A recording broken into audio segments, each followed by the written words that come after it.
You are at Lake Rant, where I rant about whatever my $10 a month plus patrons want me to rant about. You can get one of these by being one of those. This one is for Scott Straightmans, who says, rant about how various live-action movies might fit into the autism spectrum that you applied to anime. You mentioned Tarantino. Are there any other directors you feel could easily match to one level or another?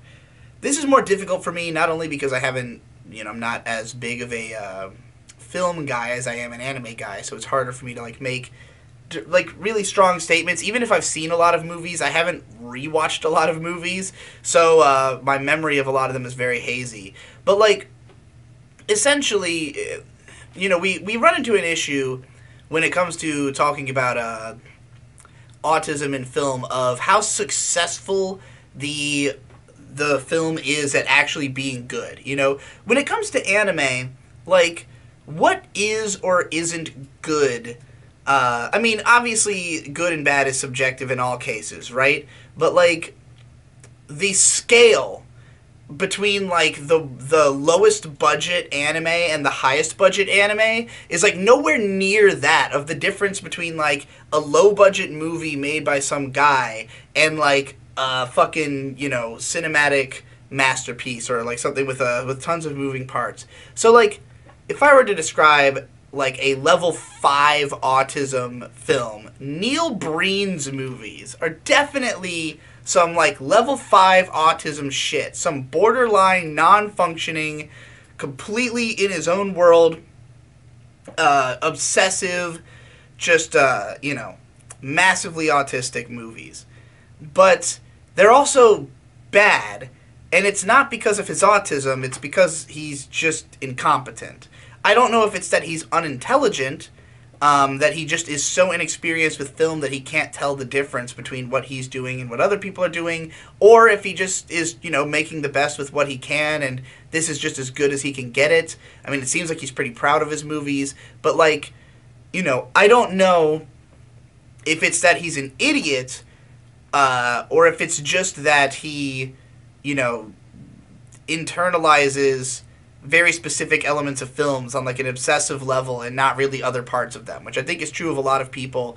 I guess what I'm trying to say is autistic people at the lower end of the spectrum, are so obsessed with certain parts of something that the other parts kind of don't matter, I think the disconnect between Sonic fans and a lot of the rest of the fan base, especially when it comes to the worst games in the franchise, which a lot of hardcore Sonic fans, hardcore autistic Sonic fans especially, will defend games like Sonic 06 because what they get out of those games is, just goes so much deeper than the gameplay elements and the other things that other people fixate on, But it all depends on that specific person and what they get out of each experience. So, I think that Guillermo del Toro films, right, those are extremely autistically detailed when it comes to setting and monster designs. When it comes to, creating creatures, he is obsessed with monsters. And so he creates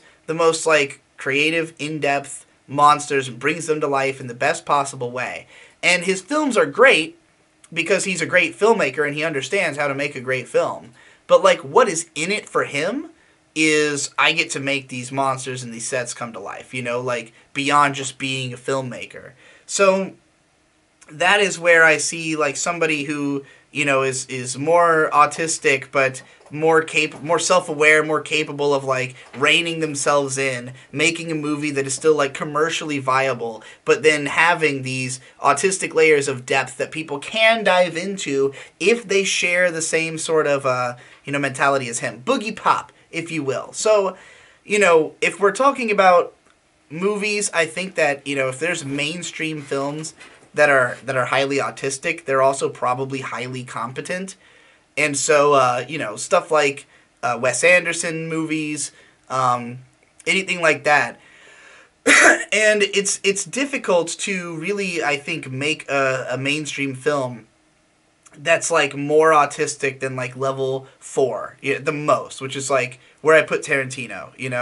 I don't know if he himself is a level 4 autist or if he's even farther, but he certainly makes movies that are at a level where you can plunge a lot into it. You can get a lot of detail and depth out of the movie that, that will go over the heads of people who don't care, who are just invested in the more central elements that are also delivered well. The punchy moments, the acting, all that kind of stuff. So yeah, I would say that there's probably shit tons of directors. I mean, I would say probably most of the great directors would probably fit somewhere on my autism scale. But again, I would have to really study their... Obviously, Stanley Kubrick is like level 5 or 6, actually. I would say that's probably the most autistic mainstream movies, is Stanley Kubrick. If those are even mainstream. I don't really know if they are considered that, so whatever.